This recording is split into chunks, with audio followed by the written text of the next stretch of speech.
Hey everyone, welcome back to Foxtecc. Today, I'm going to show you how to turn off Facebook email notifications on your iPhone. Facebook can send a lot of notifications, and it's important to know how to manage them so you're not overwhelmed. Let's dive right in. First off, you might have tried to go to the Settings app on your iPhone, then to the Notifications panel, and found Facebook there. Here, you can customize the style and the way notifications are delivered to your device, whether as banners or lock screen notifications. However, you won't find a toggle to manage email notifications there. To turn off email notifications, you need to go a level deeper into the settings within the Facebook app itself. So let's open the Facebook app on your device. Once you're in, head to the Profile section.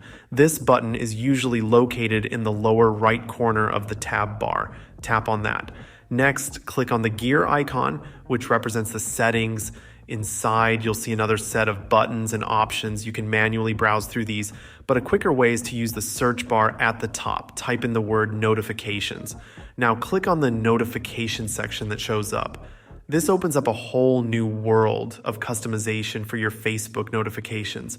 Scroll all the way to the bottom, and you'll find a part that says where you receive notifications.